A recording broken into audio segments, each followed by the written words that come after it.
Welcome dear parents and students to the thought-provoking, bound-strengthening and practical aspect sharing platform of Prabhat Kids School. In today's webinar, this is Farida Ali from Team Prabhat addressing you all and taking few of your precious moments on behalf of Prabhat Parivar.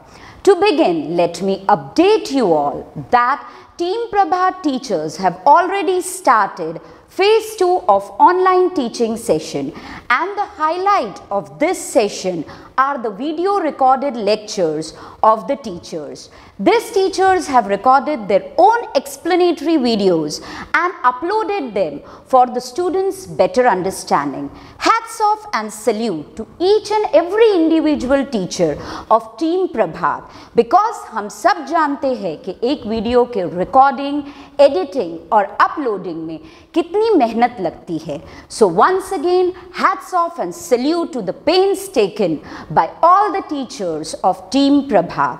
अब चलते हैं एक ऐसे question की ओर जिसने हम सभी के दिल और दिमाग में घर कर लिया है. Why recorded lectures? Why not live online sessions on various apps like Zoom, Google Meet, Teams and so on? So dear parents, let me tell you, हम प्रभात में हर एक बच्चे का ध्यान रखते हैं. अगर हम ऑनलाइन टीचिंग सेशंस ऑप्ट करते हैं तो हमारे काफ़ी सारे बच्चों को कनेक्टिविटी इशू और नेटवर्क प्रॉब्लम्स का सामना, मुश्किलों का सामना करना पड़ता है, क्योंकि हमारे काफ़ी सारे बच्चे रूरल एरिया से भी है. दूसरा है सिबलिंग इशू. अगर एक परिवार से दो बच्चों का क्लास सेम टाइम पर है और उस वक्त घर में एक ही मोबाइल डिवाइस अवेलेबल है तो फिर उन्हें मुश्किलों का सामना करना पड़ सकता है. Taking all this points into consideration, the practical difficulties, the problems, Team Prabhat, under the guidance of our Honorable Director, Dr. Gajanan Nare Sir, have opted for recorded lectures and WhatsApp session, so that if a child due to any unavoidable circumstances is unable to attend the class on that particular or specified time, he or she is not missing anything, but they can check the content out any time. लेकिन फिर भी we have started with live online teaching also, so as to enable the students to interact with the teacher on one-to-one basis and to enable the students to have the feel of the live classrooms. We have already started with live online teaching sessions through Zoom. Now it totally depends on you how you make use of this golden opportunity provided to you. Dear students, आपको अपने teachers के recorded lectures शांति से, आराम से, एकांत में अकेले बैठकर देखने हैं और समझने की कोशिश करना है. अगर वीडियो का कंटेंट आपको एक बार में समझ नहीं आता तो कोशिश करिए कि आप वो कंटेंट बार बार देखें और समझने की कोशिश करें. ऐसा ना हो कि आपके पेरेंट्स के ज़बरदस्ती करने पर, फोर्स करने पर आप वीडियो लेक्चर लेकर बैठे, इधर टीवी शुरू है या दूसरा और कोई डिस्टर्बेंस शुरू है और आप वीडियो लेक्चर देखे जा रहे हैं. My dear children, if you are doing this, let me tell you, you are misusing the opportunity given by your teachers. You are not doing justice to your teachers hard work and to your parents advice. Parents को भी बच्चों की पढ़ाई के constant touch में रहना चाहिए, specially in this pandemic situation, जबकि बच्चों को आपकी खास ज़रूरत है. Always be connected with their studies. Parents involvement in child studies is must, ज़रूरी है. But remember, over involvement can be hazards और dangerous. At Prabhat, we are trying our best to make all the educational facilities available to your doorstep through advanced softwares like NTAB, online corrections, online test conductions, and so on. So dear children, it becomes your duty also to become user friendly with NTAP software. अगर आपको कोई technical problems होती है related to NTAP, please try to eradicate them. आपका NTAP का password कहीं लिख कर सेफली स्टोर करिए, so that in circumstances if you forget your NTAP password or you change your device, you can easily have access to your written and safely stored password. So please keep into mind all these things. अब चलते हैं कि प्रभात ने आपके लिए क्या क्या और फैसिलिटीज़ अवेलेबल करके दी है. So let me tell you, Prabhat has introduced PRO, that is Public Relation Officer. You can contact this PRO and share any of your difficulties, whether academic, technical or any other school related difficulties with this PRO. ये PRO concerned authority या teacher से आपकी difficulty share करके आपको उसका reply ज़रूर देंगे. अगर प्रभात में आपका इतना ध्यान रखा जा रहा है तो डियर पेरेंट्स, आप भी हमें सहयोग करिए PRO फैसिलिटी का सही प्रयोग करके. सही प्रयोग करके मीन्स कैसे? हर छोटी छोटी बात के लिए PRO को फ़ोन न लगाए.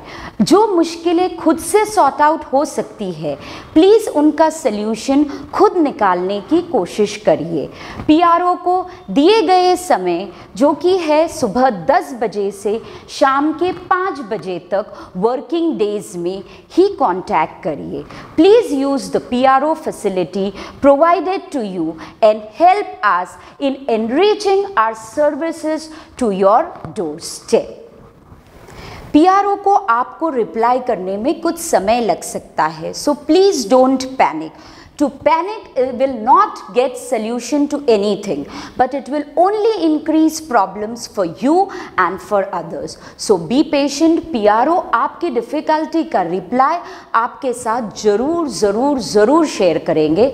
सिर्फ आप थोड़ा सा पेशेंटली वेट करिए रिप्लाई आने तक. Now let's move on. See dear children, e-learning is all about self-learning. ऐसा ना हो कि आप बिना मन के पेरेंट्स के कहने पे या टीचर्स के कहने पे फोर्सफुली पढ़ने बैठ रहे हैं. No, if you are doing this, it won't be fruitful. Let me tell you, e-learning is totally about self-learning. Self-learning is important when it comes to e-learning. It should not be forceful learning. अब चलते हैं एक दूसरे प्रश्न की तरफ जिसने वापस हमारा काफ़ी सारा ध्यान आकर्षित किया हुआ है. That is screen timing. In this modern day e-learning, the biggest question is screen timing and how to reduce it. So dear children, let me tell you, with proper time management and parents monitoring the kids' screen timing will help you to come out of this difficulty. अब dear parents, पहले before this pandemic ये screen का इस्तेमाल entertainment के लिए होता था, to socialize with our family and friends through various social networks, to watch movies, to play games. लेकिन अब बच्चों और पेरेंट्स को ये ध्यान में रखना है कि हम स्क्रीन टाइम का यूज़ सिर्फ और सिर्फ एजुकेशनल यूज़ के लिए कर रहे हैं. अगर आप ऐसा करते हैं तो आपको आई स्ट्रेस भी नहीं होएगा या फिर कोई दूसरा हेल्थ हज़ार्ड का सामना भी नहीं करना पड़ेगा. So dear parents, please monitor the kids screen timing. And the kids, be careful about the fact of e-learning. Up dear students, we all know that procrastination is the theft of time. तो ऐसा मत करिए जिस दिन जो session में जो video बताया गया है, अपलोड किया गया है, जो टॉपिक के क्वेश्चन आंसर्स दिए गए हैं, वो आप पर्टिकुलरली उसी वक्त, उसी दिन, on that particular day you should solve it. ऐसा मत करिए कि चलो आज नहीं कल कर लूँगा, कल नहीं परसों कर लूँगा। If you are doing this dear students, you are only increasing your pile of work. At the end, you will get frustrated because you are overloaded with work. So remember that procrastination is the theft of time. So कल करे सो आज, आज करे सो अभी। जिस दिन का काम है उसी दिन प्लीज़ आप कंप्लीट कर लिए। स्टूडेंट्स के लिए एक और humble request, whenever you are communicating with your teachers through NTAB or any other medium, please be careful about your language and about the way you communicate with your teachers, because dear students, they are your teachers and you must respect their dignity. So be very particular when you communicate with your teachers. One more thing dear students, it's a humble request. Please don't share your NTAB password with anyone. Dear parents, आपको school से जो WhatsApp messages भेजे जाते हैं उन्हें कृपया करके बड़े ध्यान से पढ़िए, क्योंकि उसमें हर बात एकदम डिटेल में बताई जाती है। इसीलिए कभी कभी ये मैसेजेस थोड़े लॉन्ग भी हो जाते हैं।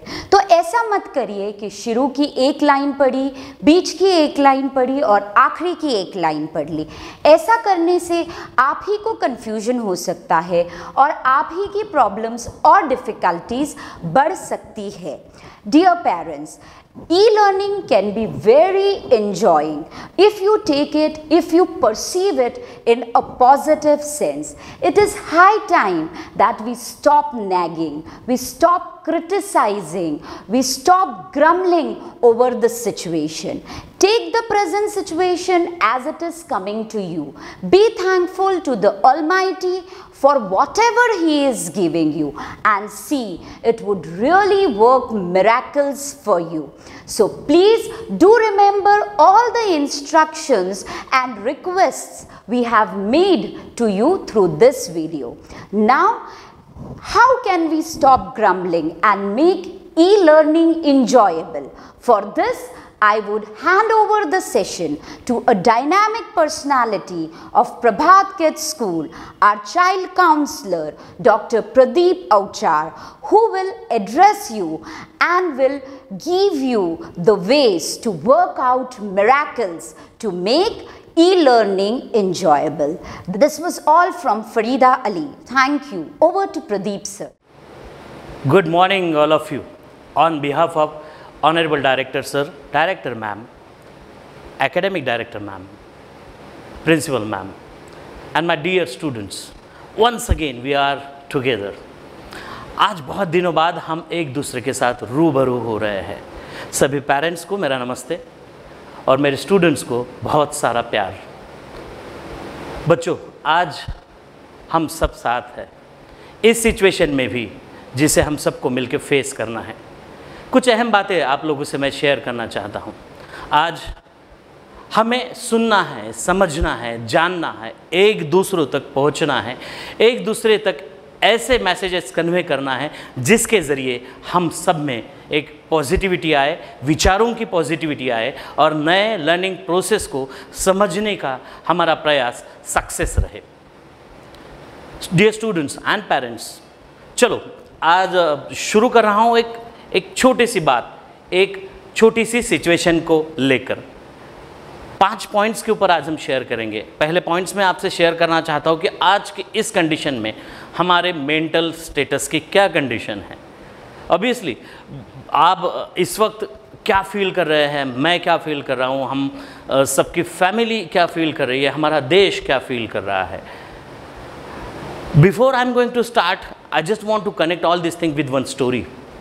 एक स्टोरी हम समझने की कोशिश करते हैं, उसके ज़रिए हमें क्या लर्निंग लेनी है ये हम सब के ऊपर निर्भर है। दोस्तों, एक छोटी सी बात है। स्टोरी शुरू होती है एक टॉकीज से। ये एक फिल्म की टॉकीज, ये टॉकीज में एक नोटिस कन्वे की जाती है कि एक 8 मिनट की शॉर्ट फिल्म जिसे नेशनल अवार्ड मिल चुका है और सभी लोगों को वो फिल्म देखने के लिए आना है। और ये फिल्म जब वो देखने आते हैं तो ये केवल 8 मिनट की शॉर्ट फिल्म होती है। 8 मिनट की शॉर्ट फिल्म देखने के लिए फ्री ऑफ चार्ज आप सभी को ये फिल्म देखनी होती है। तो शुरू हो जाते हैं, लोग पूरे हॉल में पैक हो जाते हैं, पूरे सिनेमा हॉल में सभी के सभी लोग फिल्म देखने आ जाते हैं। 8 मिनट की ये फिल्म शुरू होती है और फिल्म की बिगनिंग होती है, एक वाइड एंगल होता है और वो वाइड एंगल टच करता है एक सीलिंग को और सीलिंग से कनेक्टेड एक फ़ैन को। पूरा कैमरा उस सीलिंग के ऊपर होता है और उस सीलिंग के नीचे जो फ़ैन घूम रहा होता है उसके ऊपर होता है। लोगों को बहुत सरप्राइज़ होता है। चलो शुरुआत तो हो गई। शुरुआत होने के बाद में 1 मिनट होता है, 2 मिनट होता है, 3 मिनट होता है, 4 मिनट तक पूरा कैमरा उस सीलिंग के ऊपर और साथ साथ में उस फ़ैन के ऊपर। लोग परेशान होना शुरू हो जाता है कि यार 8 मिनट की ये फिल्म है, नेशनल अवार्ड मिल चुका है, पूरा कैमरा केवल फ़ैन और उस सीलिंग के ऊपर है। 6 मिनट हो जाते हैं और फिर लोग इरिटेट होना शुरू हो जाते हैं और वहाँ से निकलने की कोशिश करते हैं। धीरे धीरे वो स्टेप बाय स्टेप वहाँ से निकलने की कोशिश करना शुरू करते हैं। फ्रैक्शन ऑफ सेकंड वो कैमरे का जो एंगल होता है ना, वो कैमरे का एंगल नीचे आना शुरू होता है। लोग समझते हैं चलो कुछ तो उस कैमरा में मूवमेंट हो चुकी है और वो कैमरा मूव करता है एक छोटे से बच्चे की तरफ। वो बच्चा जो एक बेड के ऊपर लेटा हुआ होता है, उसको स्पाइनल कॉर्ड का प्रॉब्लम हुआ होता है और पूरी लाइफ उसकी उसी के ऊपर निर्भर है, उस बेड के ऊपर। ना वो खड़ा हो सकता है, ना वो चल सकता है, ना वो घूम सकता है, ना वो खेल सकता है। उसी बेड के ऊपर उसकी पूरी लाइफ होती है, सिर्फ वो ज़िंदा होता है। उसके बाद वो कैमरा उसके एक चेयर पे जाता है। वो चेयर भी उसी तरह होती है जिसकी कोई पीठ नहीं होती है। उस चेयर को भी उसी तरह से दिखाई दिया जाता है और फिर वहाँ से वो कैमरा निकल के आता है फिर से उसी सीलिंग की तरफ, उसी फ़ैन की तरफ, और वहाँ एक नोट आ जाती है, ये बच्चा रेगुलरली उसके लाइफ का पूरा समय इस सीलिंग को, इस फ़ैन को और जो दीवारें होती है उसे देखने में गुजारता है। उसकी पूरी लाइफ वो उसमें गुजारता है और हम केवल 8 मिनट भी पेशेंस नहीं रखते और केवल 8 मिनट भी हम खुद को बैलेंस नहीं रखते और इस इनबैलेंस सिचुएशन में हम इरिटेट हो जाते हैं। My dear friends, please have a patience. हमें सबको एक अच्छी हेल्थ मिली है और उस अच्छी हेल्थ को हमें थैंक्सफुल होना है। हमें ब्लेसिंग देना है कि हाँ, हम हेल्दी तो है, हमें उस बच्चे की तरह लाइफ तो जीनी पड़ नहीं रही है। इसका मतलब यही है मेरे दोस्तों, dear parents and dear students, कि हम बहुत बेटर सिचुएशन में हैं। डियर स्टूडेंट, हम बहुत बेटर है। कम से कम हमें उस बच्चे की तरह सिचुएशन में रहना नहीं पड़ रहा है। सो बी थैंक्सफुल टू गॉड। दोस्तों, आज ये स्टोरी सुनाने का मेरा मकसद यही था। आज हमें पेशेंस की सबसे ज़्यादा ज़रूरत है। कोविड-19 की इस सिचुएशन में हम सब इस तरह से प्रभावित हो चुके हैं कि क्या करें क्या ना करें, ऐसे अनसर्टन सिचुएशन हम सब के ऊपर है और इस सिचुएशन की वजह से हमारी मेंटल स्टेटस डिस्टर्ब हो सकती है। हमारी फैमिली की जो ओवरऑल दिनचर्या है वो चेंज हो सकती है, देश की दिनचर्या चेंज हो सकती है। लेकिन इस सिचुएशन में as a student, as a parent, हमारा रोल बहुत अहम है और इस अहम रोल में हमें कितना सीरियस होना ज़रूरी है और उतना ही जॉली होना भी। क्यों सीरियस होना? क्योंकि इस सिचुएशन में बहुत बार आपको अब घर में दिक्कत आई होगी। ये अप्रैल, मई, अभी ये जून, ये 3 महीने में हम बहुत ज़्यादा डिस्टर्ब हो चुके हैं, लेकिन फिर भी हमें एक उपलब्धि भी मिली है। दो हमारे मेंटल स्टेटस अभी डिस्टर्ब है ऐसा हमें लगता है, लेकिन डिस्टर्ब होने की प्रोसेस भी हो रही है, लेकिन हमें इसी समय में एक दूसरे को साथ देना है। बच्चों, ये एक समय है जिस समय में हमने सबसे ज़्यादा हमारे फैमिली के साथ में समय बिताया है। बहुत बार काउंसलिंग के दरमियान पापा समय नहीं देते, मम्मी समय नहीं देती, इस तरह के सिचुएशंस क्रिएट हो जाती है और फिर हम सॉल्यूशंस के ऊपर जोर देना शुरू कर देते हैं। आज की सिचुएशन में पापा भी घर पर है, मम्मी भी घर पर है, बच्चे भी घर पर है, नाना नानी, दादा दादी सभी घर पर है। ये वो समय है जिस समय में हम एक दूसरे को अच्छी तरह से समझ सकते हैं, जान सकते हैं। मेरे पेरेंट्स से एक रिक्वेस्ट है, इस समय में बिल्कुल मेंटली डिस्टर्ब ना हो। इस समय एक दूसरे को समझने की कोशिश करो। पेरेंट्स को कहना चाहूँगा कि ये वो समय है जब हम हमारे बच्चों का जो स्ट्रेंथ है, उनकी जो वीकनेस है, वो स्ट्रेंथ और वीकनेस को समझने की कोशिश और ज़्यादा तरीके से कर सकते हैं। किसी सिचुएशन को आपका बच्चा किस तरह से डील करता है, ये भी समझने की हम कोशिश कर सकते हैं, उसको जान सकते हैं। इतना ही नहीं, हम हमारे स्टूडेंट्स को, मेरे बच्चों को ये भी कहना चाहूँगा कि अपने मम्मी पापा को समझने की कोशिश करो। कभी कभार किसी बात को लेकर अनबन हो जाती है, घर है तो अनबन होनी है, बट इसका मतलब ये नहीं है कि कितने समय तक वो रहे। झट से अगर हमारा व्यक्ति इम्पोर्टेंट है, हमारा पर्सन इम्पोर्टेंट है, तो हमें ध्यान हमारे व्यक्ति के ऊपर देना है। ज़्यादा से ज़्यादा शेयरिंग, ज़्यादा से ज़्यादा केयरिंग हमें हमारे फैमिली के प्रति होना है। इस समय कभी कभी पापा बोलते हैं कि नहीं अब मुझे बाहर जाना ज़्यादा ज़रूरी है, तो कभी कभी बच्चों ने भी समझ लेना चाहिए, लेकिन हो सके तो घर पर ही रहना बहुत ज़रूरी है। कभी कभी इरिटेशन हो जाता है कि कब तक, बच्चे भी बोलते हैं कि मम्मी क्या वही टीवी देखूं, क्या यही घर पर मैं रहूं, 1 मिनट के लिए मुझे ग्राउंड पर भी जाने को नहीं मिल रहा है। इसलिए मैंने शुरू में ही वो स्टोरी आपको बताई है। कोई ज़िद मत करो, इस समय को हैंडल करने की कोशिश करो। इस समय एक दूसरे को समझने की, जानने की कोशिश करो, एक दूसरे के प्रॉब्लम्स क्या हो सकते हैं वो कोशिश करो। मम्मी को हेल्प करो, पापा को हेल्प करो, और मम्मी पापा को ये भी कहूँगा कि आपको अपने बच्चों को भी हेल्प करना है। इस सिचुएशन में किस तरह से टैकल होना है वो भी हमें एक दूसरे के लिए समझना है। जहाँ हम रिलैक्स हो सकते हैं, घर पर वार्म अप कर सकते हैं, एक्सरसाइज कर सकते हैं, एक दूसरे के साथ घुल मिल कर रह सकते हैं। हम पहले भी रहते थे, लेकिन ये समय अब बहुत ज़्यादा ज़रूरी है जहाँ हमें एक दूसरे को समझना, that is very important at all. किसी छोटी छोटी सी बात को लेकर गुस्सा हो जाना, बहुत जल्दी एंगर आना, ये पॉसिबल हो सकता है। ऑब्वियसली यार, एंगर नेचुरल फीलिंग है, हो सकता है।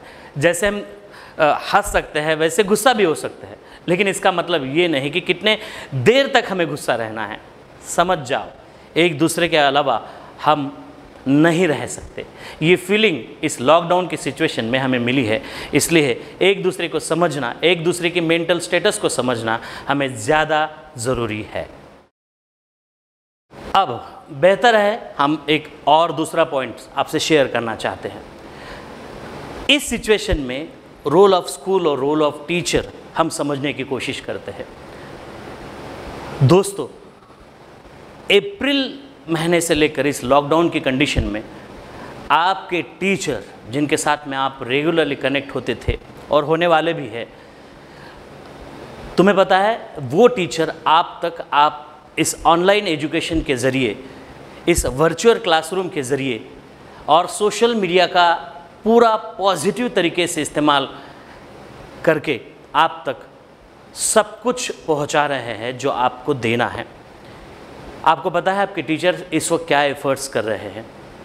आपके टीचर इस वक्त आपके लिए हर वो लेसन प्लान बना रहे हैं, खुद के वीडियोज़ खुद बना रहे हैं, खुद एडिटिंग कर रहे हैं, खुद डायलॉग डिलीवरी कर रहे हैं, खुद कंसेप्ट के ऊपर काम कर रहे हैं। ये जो टेक्निकली वर्क है ना, ये उनके रोल में पूरी तरह से नहीं था। हर एक व्यक्ति टेक्निकली साउंड नहीं होता, लेकिन वो ये कोशिश कर रहे हैं दिन भर आप तक वो किस तरह से पहुँचे, इस तरह की उनकी कोशिश होती है। ऑनलाइन क्लासेस के ज़रिए वो हर एक कंटेंट को पढ़ रहे हैं, समझ रहे हैं और पढ़ने के बाद में खुद अपने मोबाइल के ज़रिए, कैमरा के ज़रिए वो शूट कर रहे हैं। सुबह से लेकर शाम तक, इवन कभी कभी रात तक वो दिन रात मेहनत कर रहे हैं। दोस्तों, उनके ये एफ़र्ट्स बहुत लाजमी हैं। पेरेंट्स को भी ये बताना चाहूँगा और स्टूडेंट्स को भी कि हमारे टीचर्स को सैल्यूट देना बहुत ज़्यादा ज़रूरी है इस वक्त, क्योंकि सभी लोग टेक्निकली साउंड नहीं होते। वो खुद उन सब टेक्निकल बैकग्राउंड से रूबरू हो रहे हैं, वो कनेक्ट हो रहे हैं। उन्होंने खुद पहले इसे सीखा, समझा और अपने एफ़र्ट्स के ज़रिए वो आप तक हर एक कोशिश कर रहे हैं। मेरा कहना यही है कि यहाँ हमारे टीचर्स का रोल बहुत ज़्यादा इम्पोर्टेंट है, जो रेगुलरली आप तक टीचिंग का हर एक अप्रोच देने की कोशिश कर रहे हैं।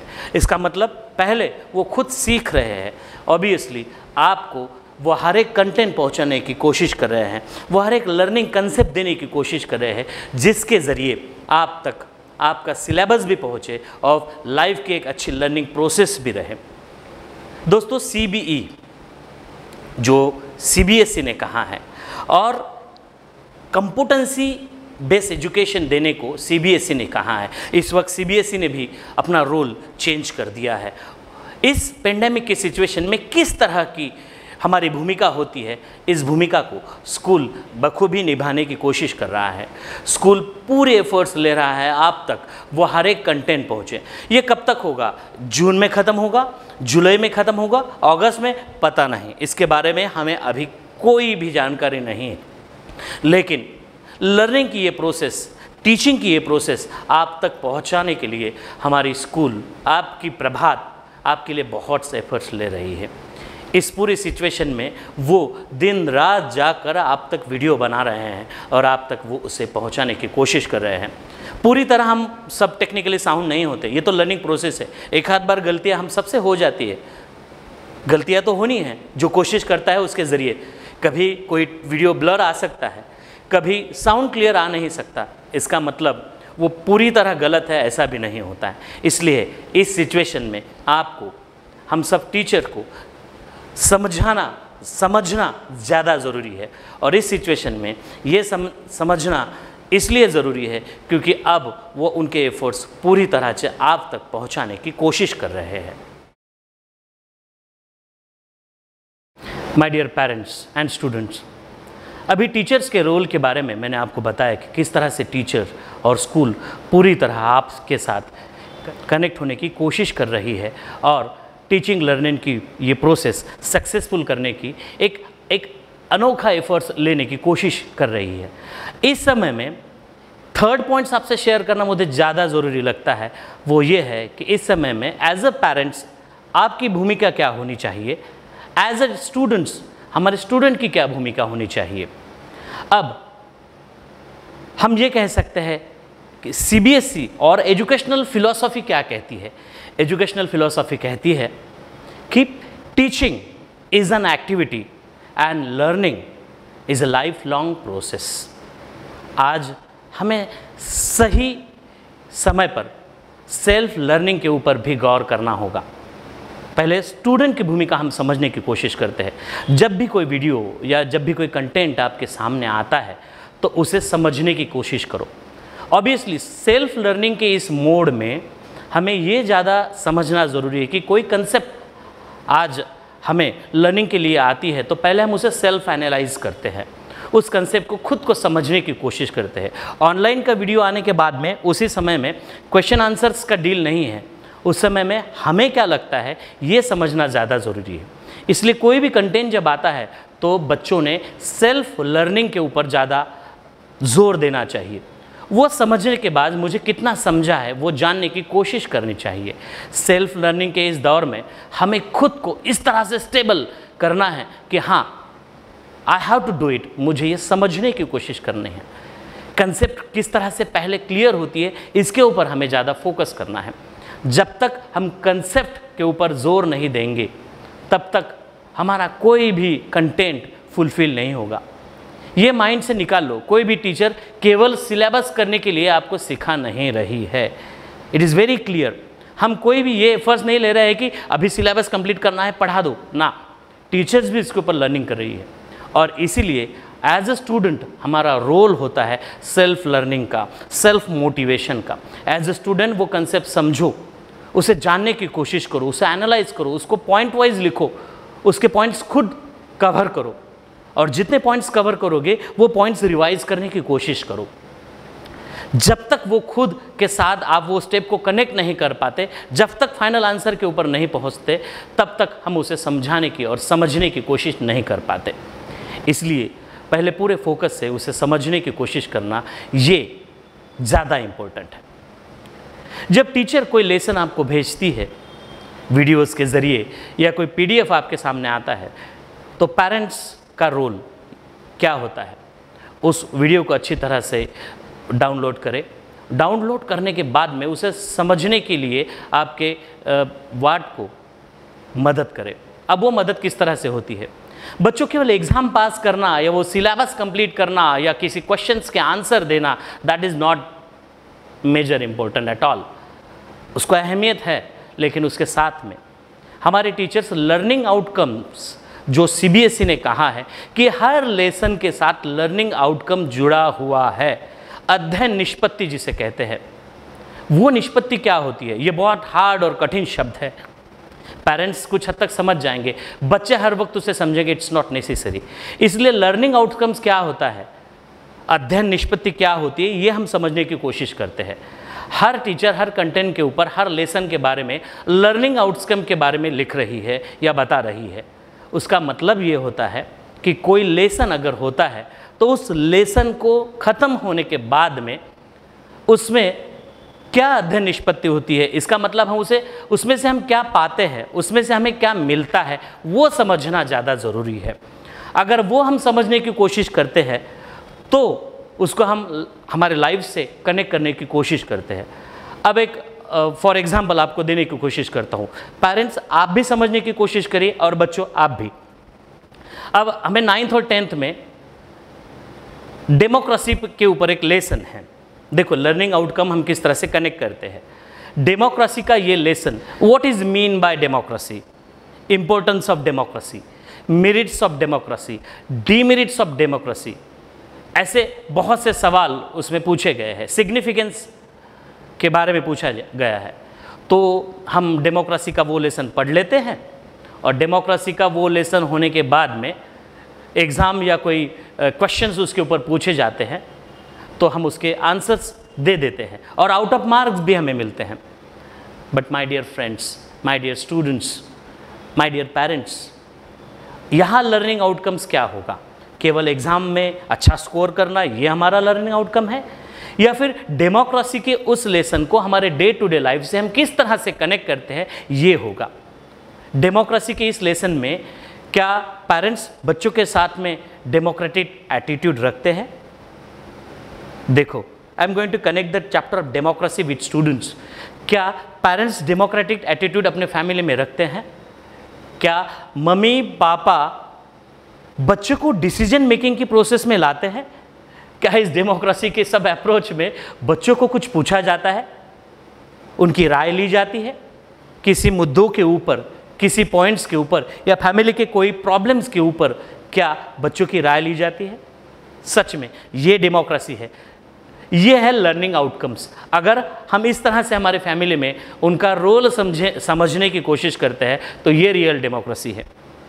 क्या बच्चों के इन सब प्रोसेस में क्या बच्चे मम्मी पापा की राय लेते हैं, या नहीं मनमानी मैं जो कहूँगा वही सही है? क्या इस तरह का बिहेव करते हैं? क्या सच में डेमोक्रेटिक एटीट्यूड हम सब रखते हैं?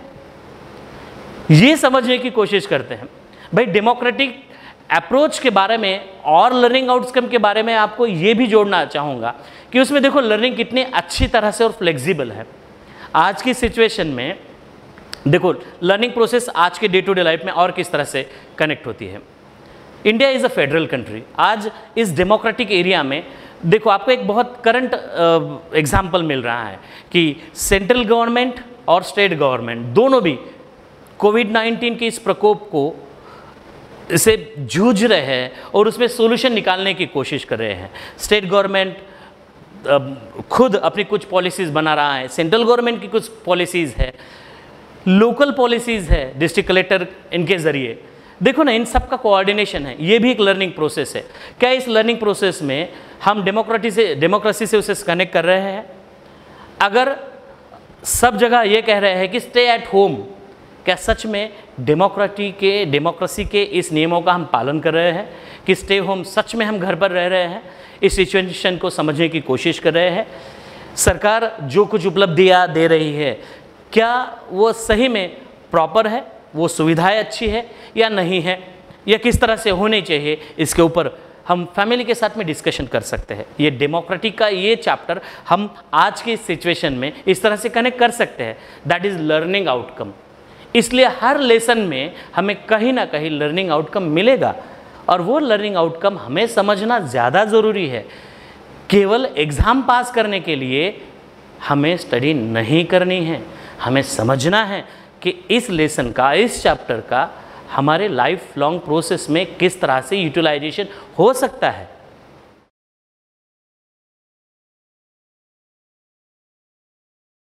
डियर स्टूडेंट्स एंड पेरेंट्स, अब हम जानने की कोशिश करते हैं कि फर्स्ट, सेकंड और थर्ड स्टैंडर्ड के एजुकेशन के लर्निंग के ऑब्जेक्टिव्स क्या है।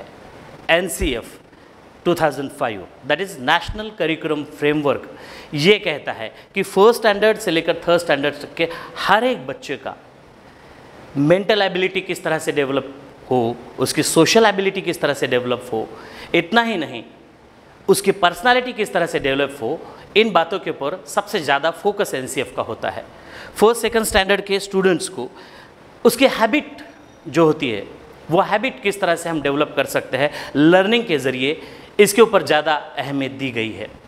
इसलिए हर एक वक्त, हर एक पॉइंट पे हमें फोकस करना ज़रूरी होता है कि उसकी बिहेवियरल डेवलपमेंट किस तरह से हो रही है। अब फॉर एग्जांपल एक एग्जांपल लेते हैं। एनवायरमेंटल स्टडीज़ जैसा सब्जेक्ट बच्चों को है, और एनवायरमेंटल स्टडीज़ में हमें फोकस करना होता है कि वो सराउंडिंग में कैसा रहता है, फैमिली में कैसा रहता है, स्कूल के साथ उसका अप्रोच किस तरह से है, दोस्तों के साथ उसका अप्रोच कैसा है। अब एनवायरमेंटल स्टडी का एक आधा कंसेप्ट है, एक एग्ज़ाम जैसे बोल रहे हैं और उसने आंसर दे दिए, लेकिन उसका बिहेवियरल अप्रोच क्या सही में चेंज हो रहा है, वो हमें फोकस करना ज़्यादा ज़रूरी होता है। अब फॉर एग्जांपल लेते हैं कि एनवायरमेंटल स्टडी में इम्पोर्टेंस ऑफ वाटर के बारे में है, कुछ कंटेंट दिए गए हैं, और अब हम एक एज्यूम करेंगे कि घर पर मम्मी भी पढ़ाई ले रही है और इधर किचन में भी बैठकर वो पढ़ाई चल रही है, ऐसा समझते हैं। इधर टैप शुरू है, मम्मी का बर्तन धोना शुरू है, और उधर क्या तुमने वो एनवायरमेंटल स्टडीज़ में जो इम्पोर्टेंस ऑफ वाटर का चैप्टर है, तो उस चैप्टर में क्या आपने इम्पोर्टेंस लिखा वाटर का, और इधर नल शुरू है, पानी बह रहा है, तो ये कनेक्टिविटी नहीं होगी ना। हमें कनेक्टिविटी पे ध्यान देना है। बच्चा इम्पोर्टेंस ऑफ वाटर सीख रहा है, क्या वो सही में उस मायने में उसको प्रॉपर यूटिलाइज कर रहा है, ये फोकस एरिया सबसे ज़्यादा इम्पोर्टेंट है। अब हम और एक दो एग्जाम्पल लेने की और समझने की कोशिश करते हैं। उस एग्जाम्पल में हम ये जानने की कोशिश करते हैं कि सच में बिहेवियरल अप्रोच और बिहेवियरल चेंज उसमें हो रहा है। अब बच्चे घर पर है तो मस्ती करेंगे, स्कूल में भी करते हैं। अब बच्चे घर पर है, हम सब एक जगह है, और कुछ ना कुछ भाई बहन अनबन हो गई, और वो ज़ोर ज़ोर से चिल्ला रहा है किसी बात को लेकर, और हम भी वही आ रहे हैं कि हमें वहाँ पीस चाहिए, हमें वहाँ पेशेंस चाहिए, हमें वहाँ शांति चाहिए, और हम बोल रहे हैं शांत बैठो, ये घर है। हमें यहाँ मोरल वैल्यूज़, हमारी मोरल ड्यूटी ये है कि हमें उस वक्त शांति चाहिए, और हम चीख रहे हैं, चिल्ला रहे हैं। अगर आप खुद और हम सब शांति का समर्थन चाहते हैं तो चीखने चिल्लाने की ज़रूरत क्या है। ये बिहेवियरल अप्रोच हमें हमारे बच्चों के साथ में डील करना ज़्यादा ज़रूरी है। ये हमें हमारे बच्चों को देना है। अलग अलग प्रकार की स्किल्स होती है, वो स्किल किस तरह से डेवलप हो, इसके ऊपर हमें फोकस करना है। फिर इस सेगमेंट में फर्स्ट सेकंड स्टैंडर्ड पर हम कंसंट्रेट करते हैं उसकी लर्निंग स्किल डेवलप हो, उसकी स्पीकिंग स्किल डेवलप हो, उसकी राइटिंग स्किल डेवलप हो। लेकिन ये स्किल डेवलप होते हुए हमें कोई फोर्स नहीं करना है। स्पीकिंग स्किल डेवलप करना है, रीडिंग स्किल डेवलप करना है। इसका मतलब ये नहीं कि कोई कंटेंट रीड कर लिया, इसका मतलब कोई स्पीकिंग स्किल में कोई बोल दिया ना। Rather than that itself speaking skill में हमें उसकी कम्युनिकेशन अप्रोच को बढ़ाना है। किसी कंटेंट वो किस तरह से कम्युनिकेट करता है वो ज़्यादा इंपॉर्टेंट है।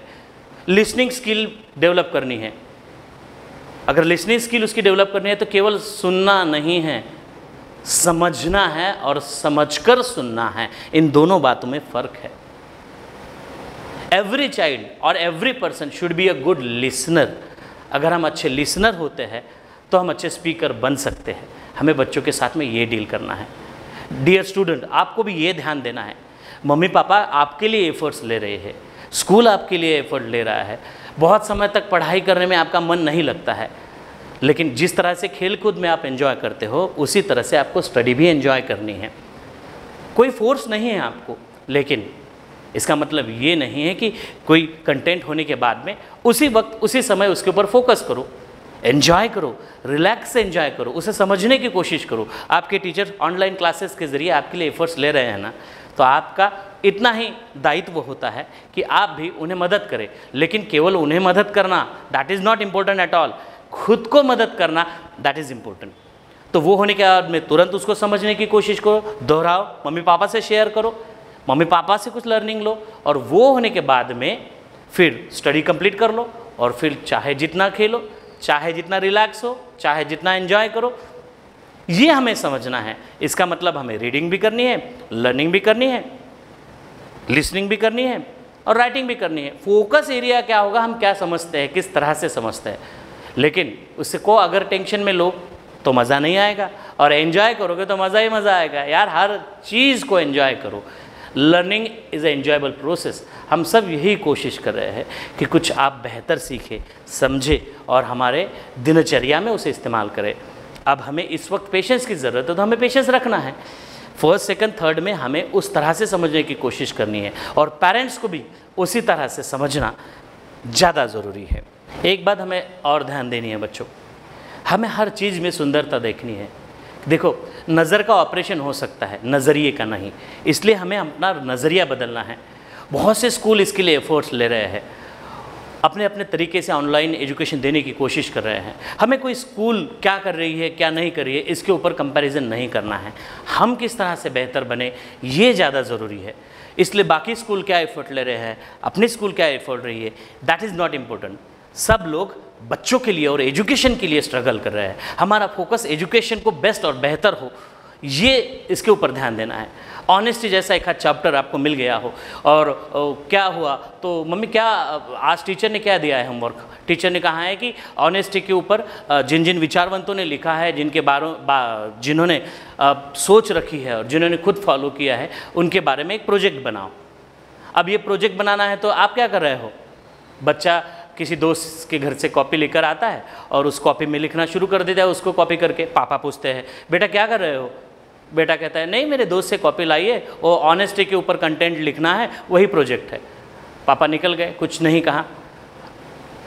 दूसरी फैमिली का एक एग्जांपल ऐसा आ जाता है कि पापा बोल रहे क्या कर रहे हो, नहीं पापा वो दोस्त की कॉपी लेकर आया है, बस ऑनेस्टी के बारे में एक प्रोजेक्ट लिख रहे हैं, बस उतना ही। पापा कहते हैं अरे यार थोड़ा बहुत चेंज कर देना, उसको बाद में हो जाएगा। ये एडजस्टमेंट नहीं चाहिए। अगर हम ऑनेस्टी के ऊपर कर रहे हैं तो ऑनेस्टली जितना जमे, जितना खुद को आता है उतना लिख दिए और टीचर को बोले कि मुझे इतना ही आया है, that is real honesty. Copy paste करने के बेहतर है, कॉपी पेस्ट करने से बेहतर है अच्छा सीखे, अच्छा लर्नर बने। आज एक दूसरे के साथ में कनेक्ट होना ज़्यादा ज़रूरी है, इसलिए हमने ये कोशिश की है आप तक पहुँचने की। डियर पेरेंट्स एंड स्टूडेंट्स, एक लास्ट पॉइंट आप सभी से शेयर करना चाहता हूँ। एक ट्रायंगल है, एक जगह हमारे स्टूडेंट्स है, एक जगह हमारे पेरेंट्स है और थर्ड पॉइंट के ऊपर स्कूल है।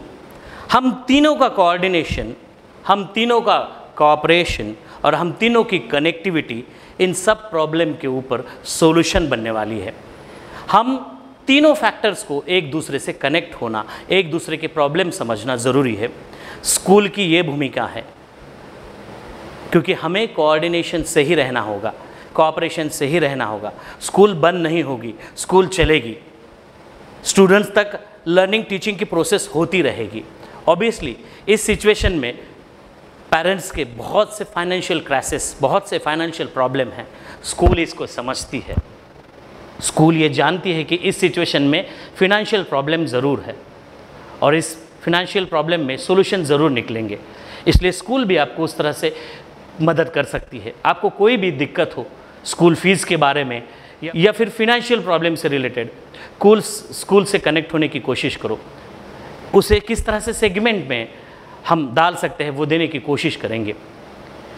और साथ साथ में स्कूल पेरेंट्स की ये प्रॉब्लम समझती है, इसलिए यहाँ कोई फोर्स नहीं होगा, रिक्वेस्ट ज़रूर होगी, क्योंकि हमें दोनों एंगल से सोचना होगा।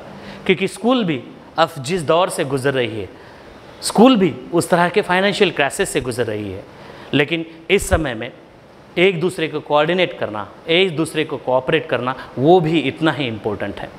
इसलिए एक दूसरे की प्रॉब्लम समझना ही, इसमें ही हम सबको एक अच्छा तालमेल बिठाना है और यही समझने की हमको कोशिश करनी है। जब तक हम एक दूसरे के साथ इस तरह से कनेक्ट नहीं होंगे, इसलिए 3 C को हमें ध्यान देना है, एक कोऑर्डिनेशन, एक कोऑपरेशन और थर्ड कनेक्टिविटी। ये तीनों बातें हमें गौर करना ही करना है।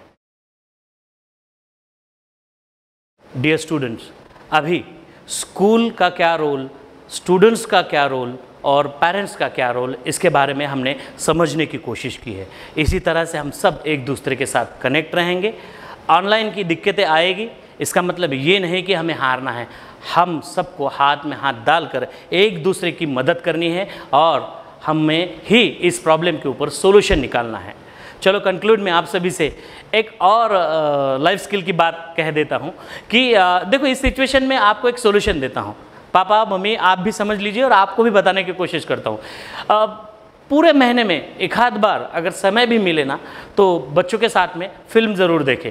आप बोलेंगे सर क्या स्टडी और फिल्म का कॉम्बिनेशन? नहीं, मैं ऐसी फिल्म आपको सजेस्ट करूँगा जो सर्वाइवल मूवीज़ है, 90 मिनट्स की है। जब भी समय मिले तब महीने में एक आध बार एक आधी फिल्म भी देख लिए तो भी चलेगा।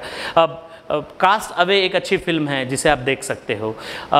लाइफ ऑफ पाई जो एक अच्छी सर्वाइवल मूवी है जिसे ऑस्कर भी मिल चुका है, वो आप फिल्म देख सकते हो। बरीड एक अच्छी मूवी है जो एक अच्छी सर्वाइवल मूवी है। आवर 127 एक अच्छी मूवी है, वो भी आप देख सकते हो। इस सिचुएशन में मैं आपको सोल्यूशन दे रहा हूँ रिलैक्स होने के लिए। फिल्में एक अच्छा माध्यम है। अलग अलग स्टेज शो घर के घर में ही आप कर सकते हो। पापा मम्मी मिलके गाना गा सकते हैं यार। बच्चों के साथ में घुल मिल जाओ, समझने की कोशिश करो। आर्ट एंड कल्चर जे प्रभात ले रहा है। बीच में हमने अप्रैल के फेज़ में लाइफ स्किल की एक्टिविटीज़ ली थी। बच्चों ने बहुत अच्छी की तरीके से मम्मी पापा को मदद की है, घर में काम किए हैं। ये केवल एक्टिविटी न रहे, ये कंटिन्यू रहना ज़रूरी है। इसलिए फिल्में भी देखें, अलग अलग स्टेज शोज़, घर के घर में स्टेज बनाकर स्टेज शोज़ कीजिए, गाना गाइए, खुद का एक घर पर एक स्टेज बनाइए, मम्मी से गाने की रिक्वेस्ट कीजिए, पापा को कहो, कभी कभार डांस भी कर लो, एंजॉय भी करो। इस सिचुएशन में रिलैक्स रहने की कोशिश करो। सभी लोग, नाना नानी दादा दादी जो स्टोरीज़ सुनाते हैं उनको कहो स्टेज के ऊपर आकर स्टोरीज़ सुनाओ, और इस तरह से वो घर में इस तरह का एटमॉस्फेयर क्रिएट करो कि बाहर जाने की ज़रूरत ही ना पड़े। घर में स्टडी भी होगी, स्टडी से रिलेटेड अलग अलग विषय के ऊपर चर्चा भी होगी, सॉल्यूशंस भी निकलेंगे। क्योंकि हम वो लोग हैं वो ये जानते हैं कि सूरज से ढलना नहीं, उठा न सीखो। सूरज से ढलना नहीं, उठा न सीखो। दीप से जलना नहीं, मुस्कान सीखो। सूरज से ढलना नहीं, उठा न सीखो। दीप से जलना नहीं, मुस्कान सीखो। कर लो अंकित मन में ये बात, कर लो अंकित अपने मन में ये बात। राह पर सिर्फ चलना नहीं, राह निर्माण सीखो, राह निर्माण सीखो। यस, हमें अपनी खुद की राह बनानी है। Honourable director sir, director ma'am, academic director ma'am, principal ma'am, सभी लोग अपनी अपनी तरफ से ये कोशिश कर रहे हैं। आज आप तक इसी के ज़रिए हम वो मैसेज देना चाहते हैं कि हम सब आपके साथ हैं, स्कूल आपके साथ है। Be connected.